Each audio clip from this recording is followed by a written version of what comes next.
Ladies and gentlemen, welcome to the Slip Safety Show. My name is Christian Harris, and my guest today is Jay Allen. Jay runs a network called Safety FM, which is both a radio show and a podcast platform with all sorts of different shows all around the theme of safety. I've appeared on his show, as we talk about and have a bit of a joke about, and one or two others on the network as well.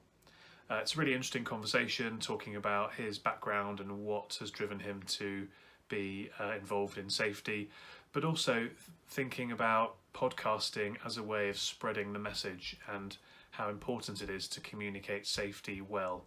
We talk a lot, for example, about how to get these messages embedded within an organisation, within the C-suite, and the importance of kind of middle management in that they see both what's going on the shop floor, but communicate that up to the C-suite as well. So it's a very interesting episode, and Jay, because he's an interviewer, turns the tables on me towards the end and asks me a couple of questions as well.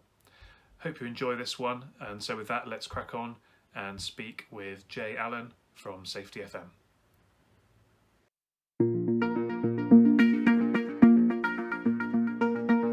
You probably get this as well with what you do. You know, I go to a trade show or I go to a meeting sometimes, and I'll sit down with somebody and they'll say, "Oh, I've seen you on LinkedIn or whatever." So it does seem to be getting in front of the right people.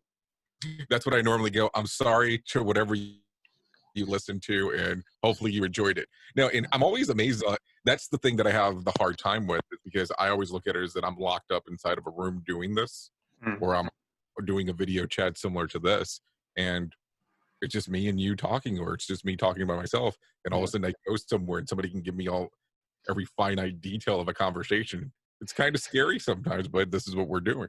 Yeah, well, I think I read something that the human brain can't differentiate in some way between kind of particularly watching somebody on screen, and I'm sure listening it has a similar effect, but and real life. So in other words, that's why we have these kind of strong feelings towards like movie stars or famous people. So, you know, thinking of like Princess Diana dying, for example, you know, most people had never met her, never come anywhere near her, but were really upset by the whole thing because we felt like we knew her because of all the times we'd seen her and the time we'd spent with her, albeit not face to face. Right. It's developing that relationship, because here's what ends up taking place is you think that you have the common bond with the person, or you have that insight into what they're doing, and it's developing that relationship that you've established with the audience, the viewer, however you want to term it. But it becomes one of those things that people are interested in. They have a vested interest in what you've done to that point. You don't know why. They know more about you than you know about them. But when they come to you, all of a sudden it's, I know Christian, and it's like, I know Christian because of YouTube, but do I know Christian, the person that's at home that has the two kids, and so on. Yeah. I remember once, I think I was talking to my wife about LASIK. I think one of our friends was going to get LASIK, you know, the surgery for your eyes. And I started saying, "Oh yeah, one of my friends has had that done before and it was all fine." And then I stopped myself and I realized that actually it wasn't one of my friends. It was somebody that I've been listening to for years that does a podcast. And because I kind of, I spent so many hours with this person over the years, kind of felt like I knew him, and it's fascinating.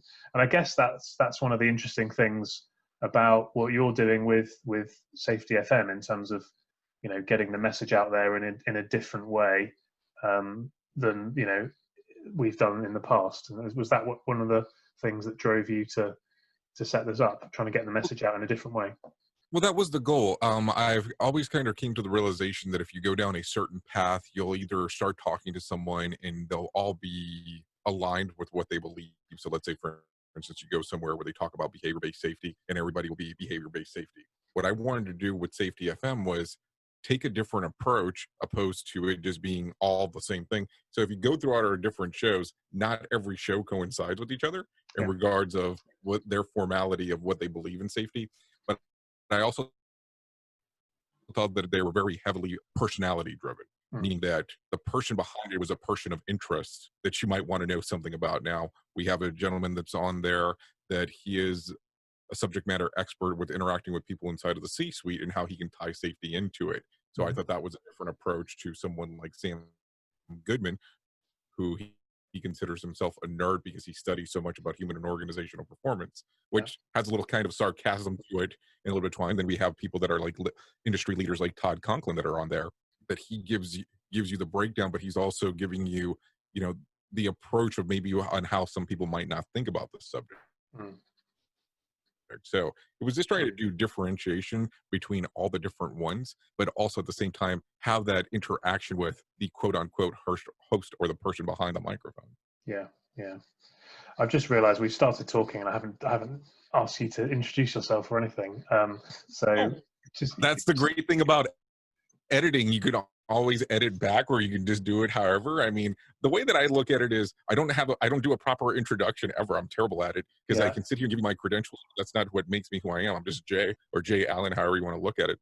yeah, And I'm mostly known because of the radio station, but yeah. that's really it. I mean, it's yeah, I have some letters that go behind my name, but that's about it. I mean, yeah, it took me some time to get it, but it doesn't define who I am. Some people No, look at it differently, but I don't.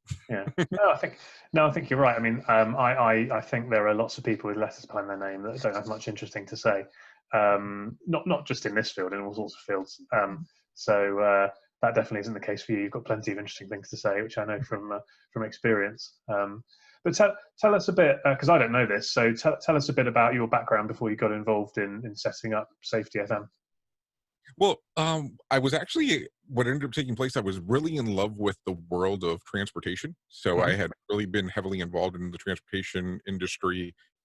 And when I was inside of it, I was taking care of some different areas, some different portions throughout the United States, and we had a catastrophic event that Mm. occurred that led to a fatality. And ever Right. since then, I have been severely interested in how can we get people home and make them safer. Yeah. And ever since then, which happened, wow, I want to say 14, 15 years ago, I've Mm. started taking the dive into what I can do to make our workplaces safer. I mean, I didn't realize that's what I was doing at the time, but Yeah. it really became my life's goal and my life's work on really trying to get people home safe. But then I kind of started noticing that safety was kind of boring when it came to certain things. I mean, unless it was something that had occurred to you directly where you've seen a need for it, most people took the boring approach, like this is the rules, these are the guidelines, and Mm. this is how the Safety FM dream came about, on trying to make it entertaining, a little edgy, something out of the norm, but really having a realistic approach. And it didn't have to be a guy sitting behind a microphone reading from a book telling you Mm. that these are the guidelines. It was Yeah. more of this is what we're looking at and this is what happens on the day-to-day scenario, and it's not perfect, and what Mm. can we do to make it better. Yeah.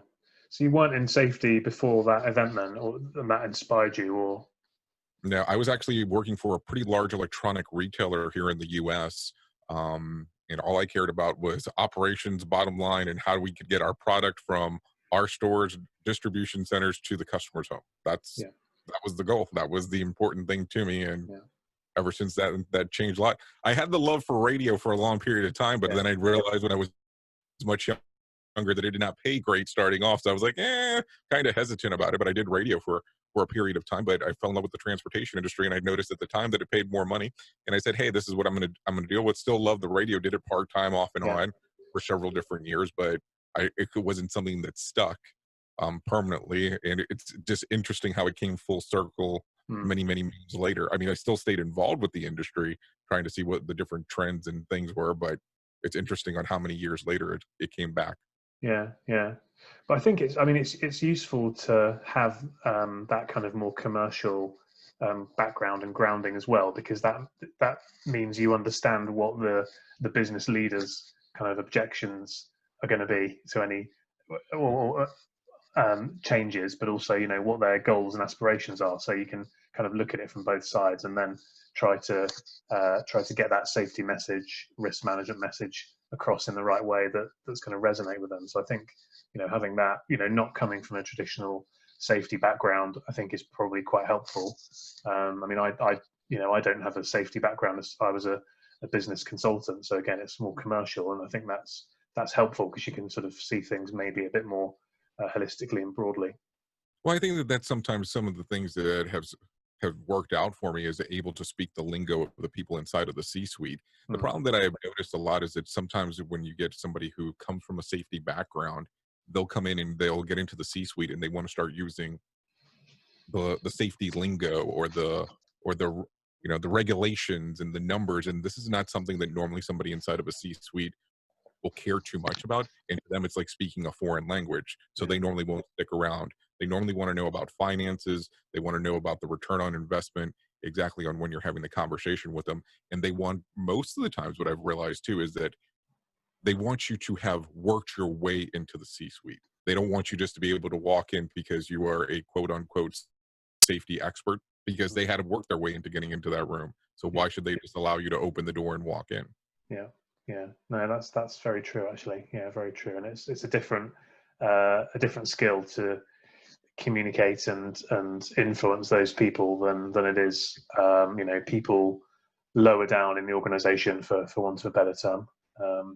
Yeah, it's Yeah, I interesting. mean, the way that I look at it though is that you have to have the conversation from the standpoint of when you're doing it, that the conversation has to be involved where they're seeing everything as you go. And I think that where we fail as a safety quote unquote community is that we don't do a good job in regards of telling the people that are coming up that they really need to have a good understanding inside of that C-suite. And I think that that's where a lot of the college or institutes fail on not really going into deep dives on how you talk to those C-suite people. And I really think that if you focus maybe just a tad when you're getting a degree or certification on the business side, it will really push you forward and help you, especially career wise in the long term. And yes, I know things that are adapting and changing, but right now, until you get to the point where there's a big focus on safety inside of the C-suite, you still have to take those old versions and tie them in to get them to where you want them to go. Yeah, yeah. No, I think that's spot on. And your point about the kind of your personal story and all the the unfortunate incident that happened, bringing it home to you, is one that resonates with me, both because I've had a bad accident myself and had to do a personal injury claim and stuff. I was run over when I was standing on the sidewalk, and a car lost control. And that brought home road safety to me a lot more than seeing what the statistics and so on. But I think also it's a really good way of trying to resonate with people. I always try to think of putting stuff across, on a personal level. So everybody's got a story around somebody slipping or falling, or somebody they know, and it's bringing it to that level is quite interesting, and getting people to try and move away from just thinking about the numbers and return investment to the human side of things, which I think sometimes up here in the stratosphere of the Right. C-suite gets lost. And it gets lost quite a bit because they're looking at the goals in numbers. And the unfortunate portion too is when you really start interacting with safety, it's talking to that middle management, because the C-suite people, nothing against them, but the middle management kind of directs on what information gets there. Yeah. And they also kind of disseminate what information gets down to the field level. So they kind of play a key factor there. So if I know that I'm responsible, quote unquote, for safety and things are not going excellent, and I have to report to somebody in the C-suite, how much information am I going to tell them? Unless it's something catastrophic or major. Just kind of how it works. Not saying that it's the ethical thing to do, but just kind of the way that it works. So that middle management is a big factor on how that information disseminates up and down. So Yeah, I yeah, always go into an organization and focus on the middle management when I get called in, yeah, because it's always interesting when I first walk in and I'm starting to have those initial conversations. It's essentially me saying, tell on yourself. Tell me what your organization's doing wrong that you're in charge of. And it's that hesitation point of, well, what all am I going to tell this guy? yeah. So it's interesting on how it works. Mm. Are you seeing? I mean, I see, and I think, and I worry that this will be accelerated with what's been going on with the economy right now. But I've seen over the years that kind of, in lots of businesses, that middle management is the area where people are trying to strip back and make efficiencies, and therefore you end up overloading those people as well, which obviously adds to that challenge around deliverability of safety and other KPIs. Do you see that in the companies that you work with as well? Yeah, I see that quite a bit. I was at one recent, well, I'll say before everything started that I was at, Mm. and they were telling me that they turn around on a yearly basis and they actually get people out by 40% every Wow. year over year, because they don't want them to become stagnant. Mm, And I thought that that was a very, number one, a high turnover, especially because for the cost of actually getting mm, a new employee in. But they said that they want their things to change, and they kept on referencing that they were using the lean format, which I yeah. kind of chuckled, because I guess it was their versionality of lean. But I looked at it and I said, if you're changing that so frequency, the difficulty of retaining good information inside of your organization has to be extremely difficult. And they kept on referencing that they didn't want to become stagnant. But I Mm, look at it and I go, are you really mm, becoming stagnant if you have someone who's essential to your business that you might have let go? mm, So I mm, see it from that point, but then I also see where you overload some of the positions, where you might have a safety person who reports inside of the human resources portion, but they're also tied in to doing HR and safety. And it's like, how does that world work? Because mm, safety's, I mean, it's normally kind of direct and to the point, where HR sometimes is kind of rah, and yeah. it's not a bad thing, but you can't say, hey, this is our new portion that we're putting in. It's not going to make everybody happy, and then try to be happy go lucky at the same time too.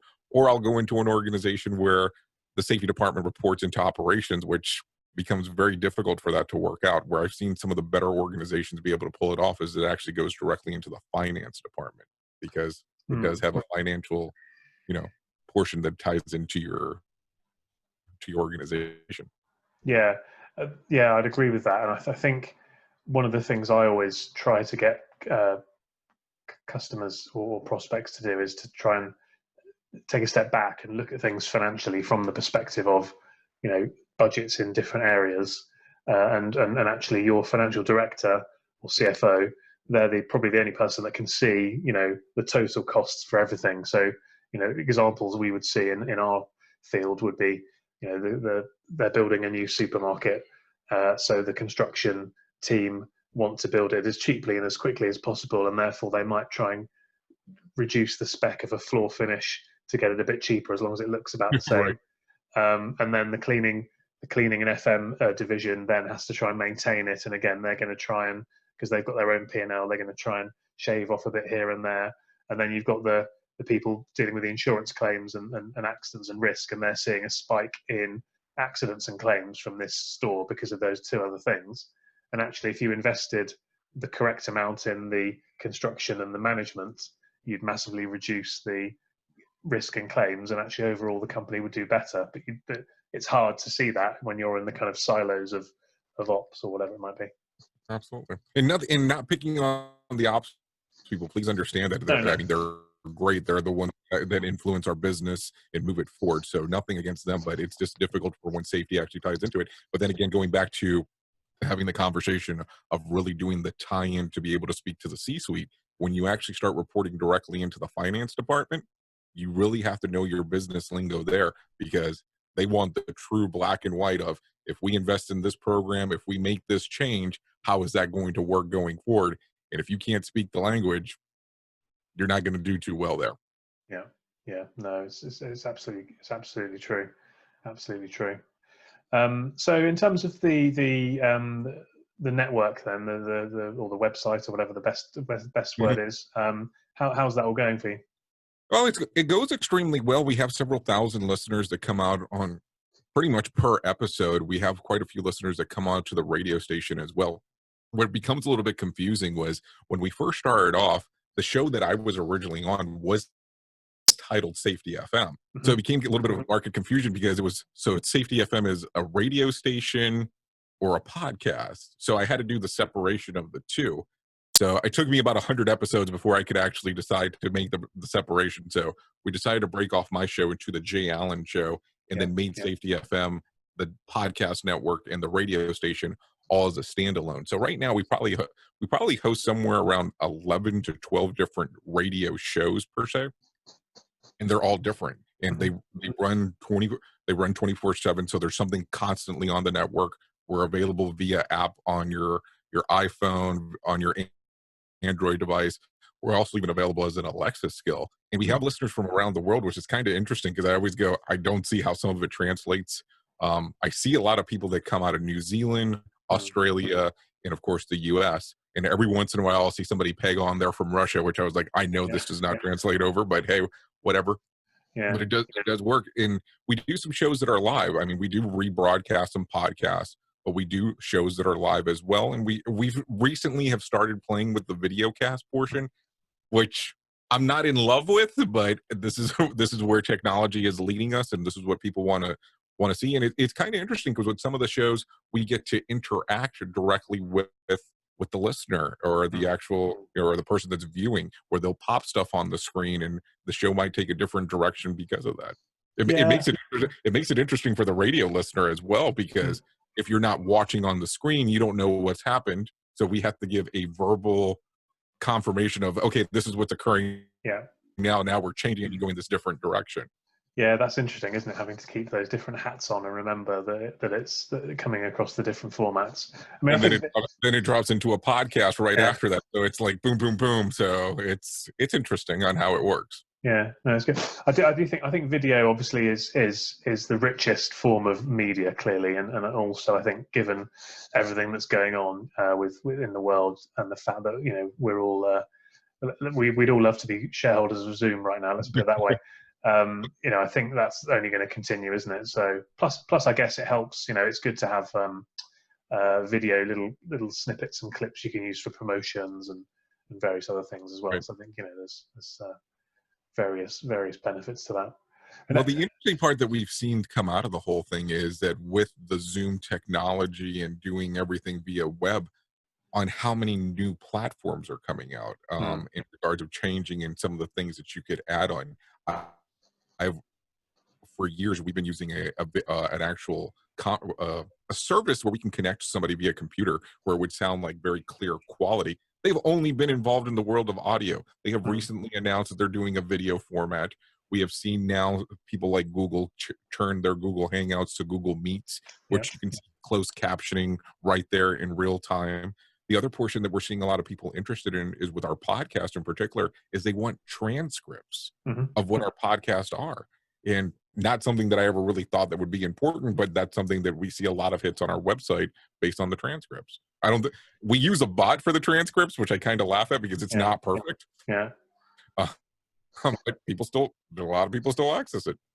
Well, I think it's good for, because Google searching and stuff is still very much text-based, isn't it? So I think, it's useful to have that rich content for that. I use a couple of apps to do transcriptions. There's one called Otter, which is quite good, and I use that for like doing my own content. So it's not perfect, the transcription, because it's all kind of automatically done, but it's good enough. And you can, for example, go for a walk and speak for 20 minutes and dictate something, and then it's all appears in a text document, and then you can edit it. I mean, they have such great editors out there now. There's a company that just recently released a program where you can actually take an audio file that they've already transcribed, cut out the words that you want out, and it does the edit to the audio content. Oh, that's clever. Now here's the fun part. If you send them about 10 hours worth of recordings of your voice, you can add words and it'll do your voice. So a deep fake essentially of an audio track. I mean, they already have it for video, but for an audio track, and it'll sound just like you. I did a whole episode where we use the transcriber, and it says not to use the whole, not to do it full length like that. And a lot of people couldn't tell the difference. Fascinating stuff, isn't it? It's scary stuff at the same time too, though. It is quite scary, yeah. I mean, in the world of fake news, right?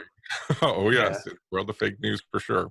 Yeah, but let's not go there. Otherwise, we'll end up going on that could become a totally different conversation. Yeah, I know. Yeah, I try and stick clear of topics such as that if I can help it, to be honest. So, are you finding then? I mean, obviously the listening numbers are great. Do you find that you think this is the best way of getting this message out there to a wider audience right now? The best platform to do so?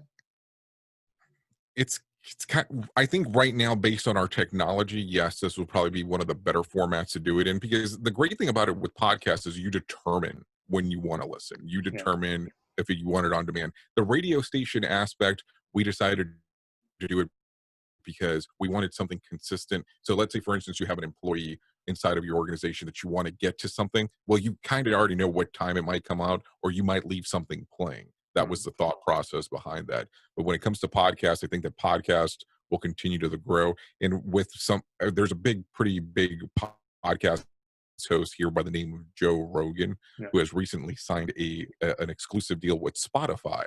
Now, what a lot of people focused on was that he signed a deal with Spotify, not so much that Spotify has just told you at the same time too, by them doing that, is that number one, they're focusing mostly on podcasts, and number two, they're going to start video casting on their service. The big portion that I got out of it was the video casting. This makes them competitive with YouTube immediately because of that. And there's a company. Did you ever listen to a podcast called Startup or hear of it? Not that I recall.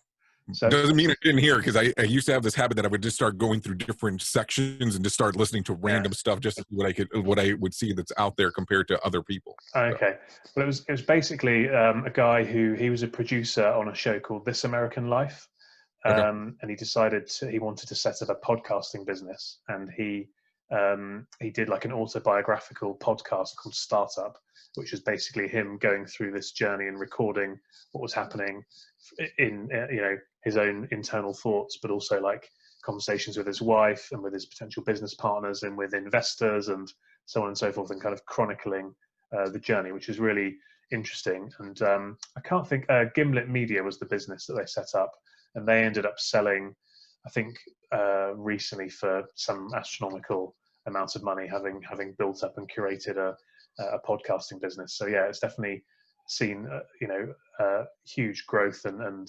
monetization as well, which is interesting.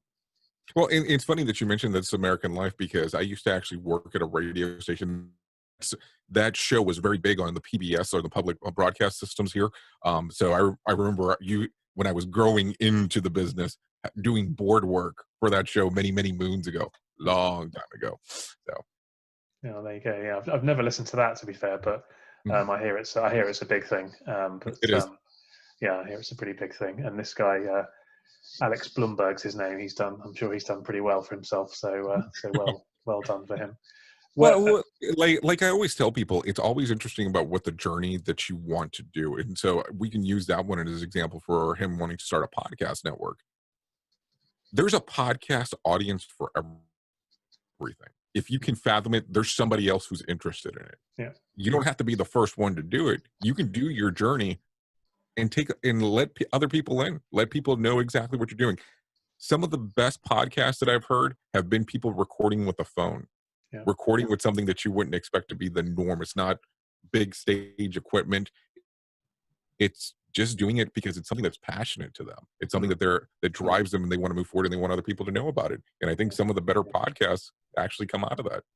Non-safety related, of course. Of course, yeah. No, I think it's true. I mean, it's like YouTube videos and other marketing type things. Any kind of content, it's first and foremost, it's about the value and the power of the content itself. That's the most important thing.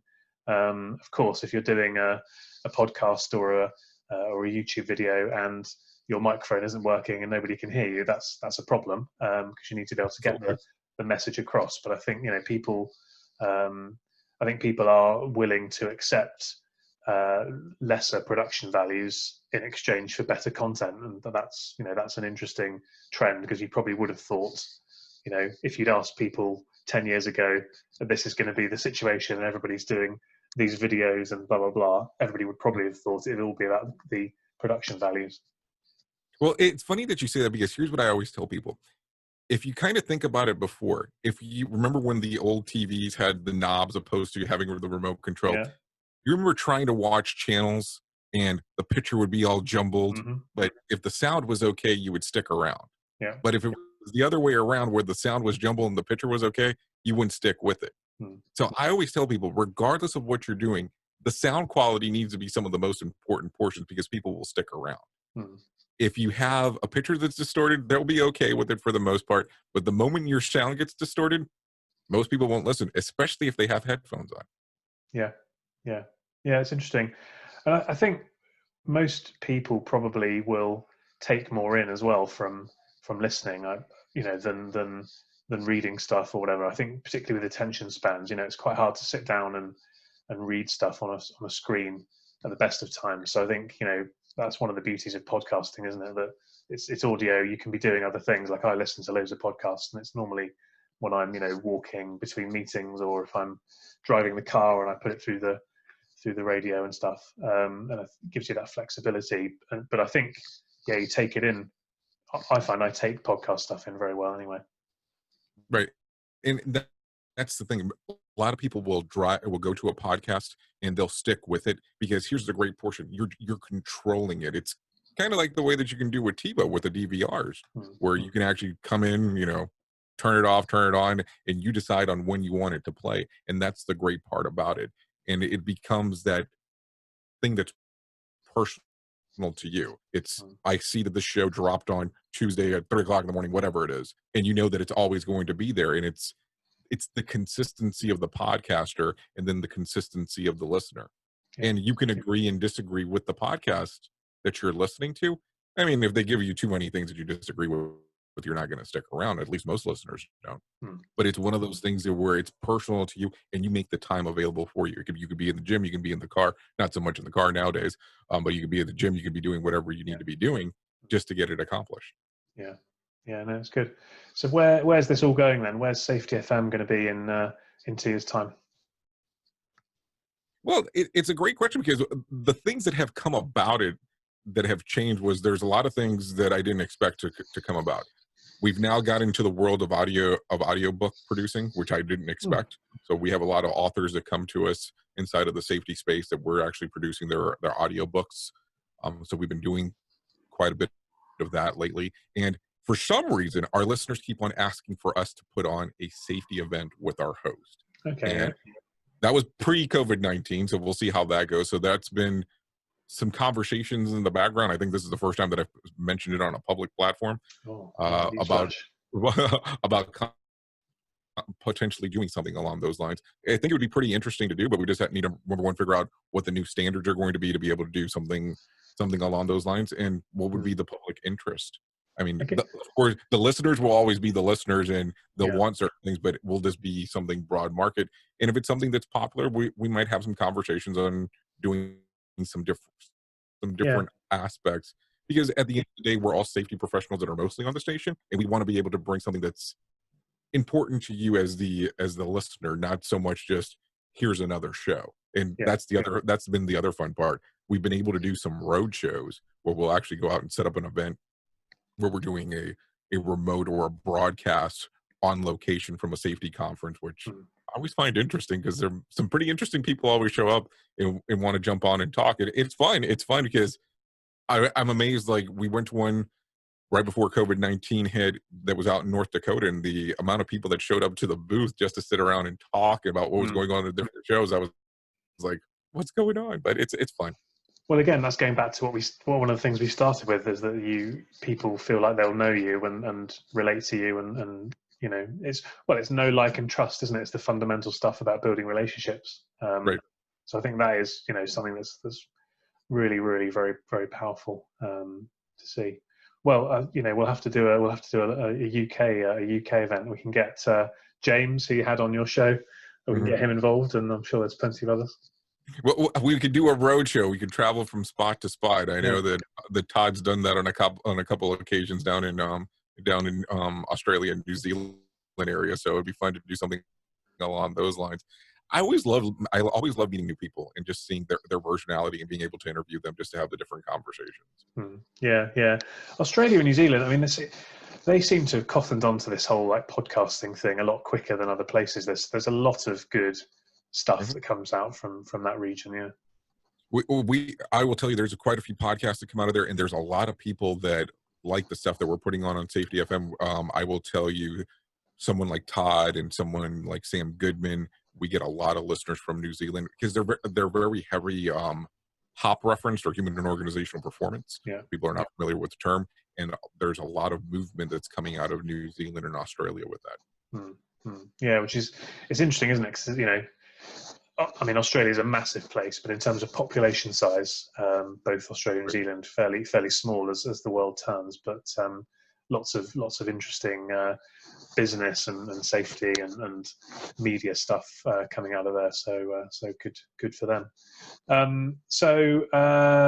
Other than myself, then, of course, who's by far your favourite guest so far, who else would you say have been some of your favourites that you've interviewed?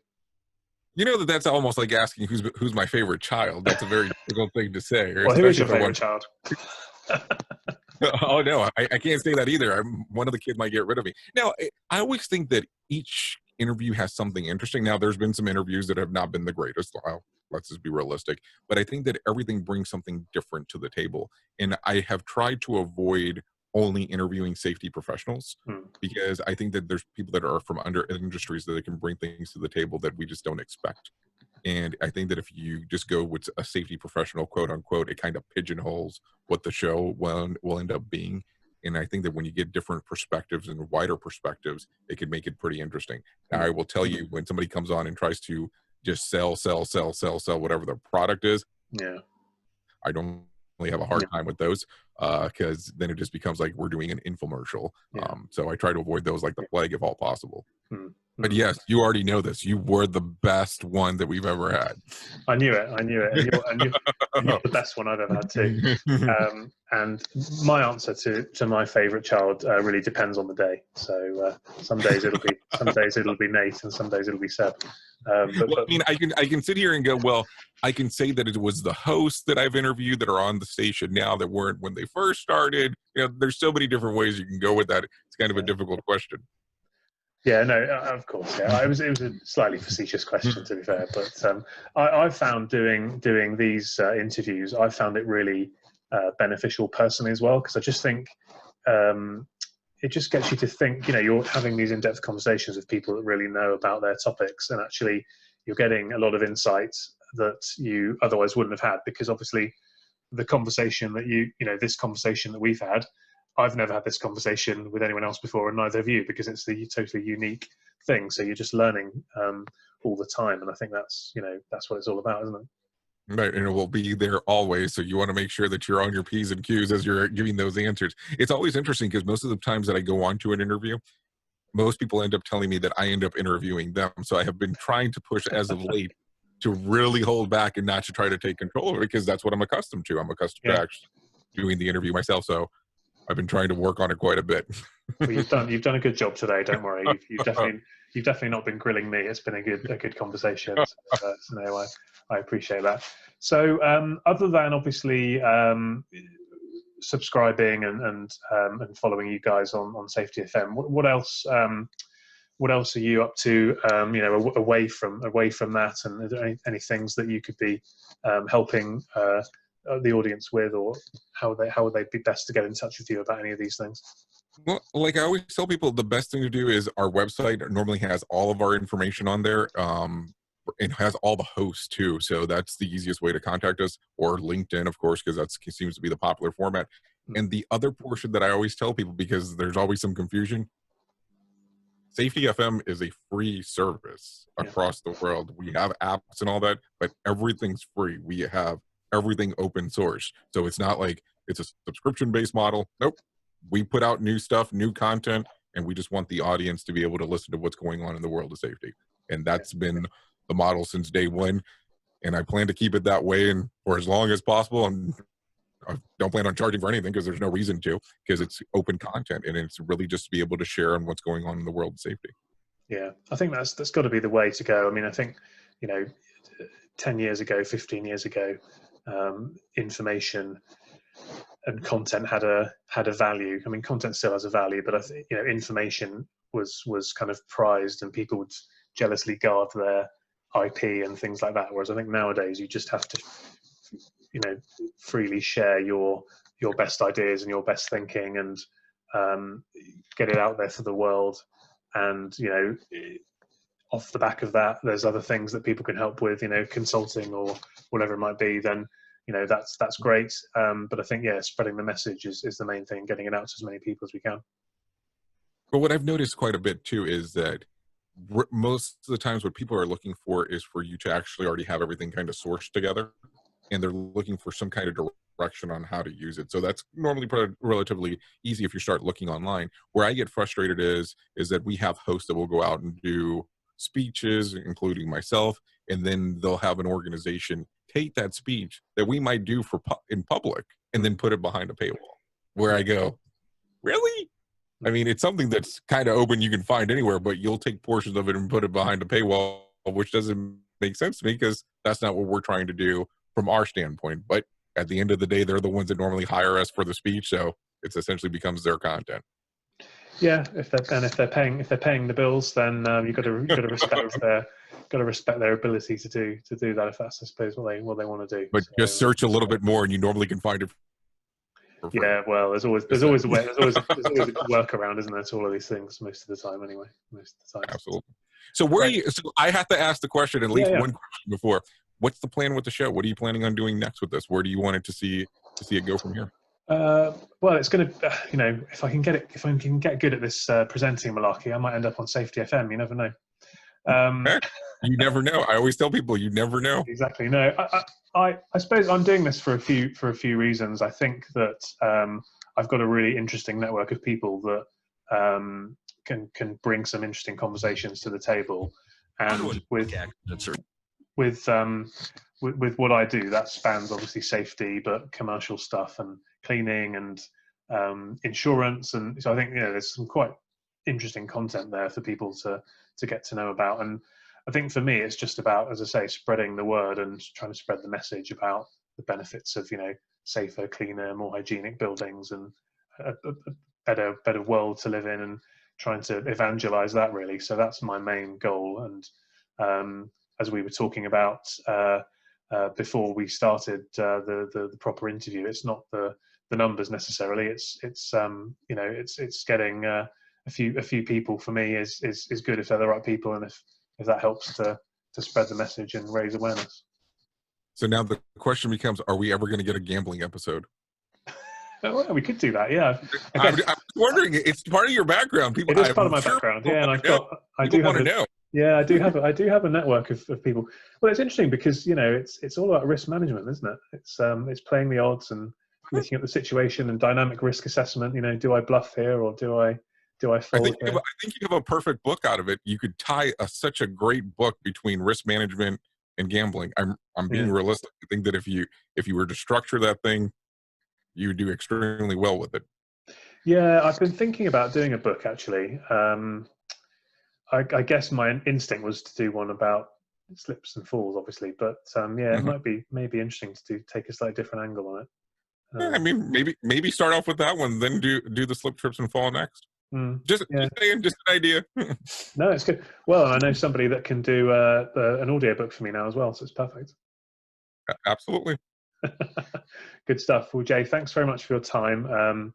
Appreciate it a lot, and we'll look forward to seeing you on your roadshow in London whenever you get around to doing that. Well, thanks for having me on. I really do appreciate it. No worries. Have a good day. You too.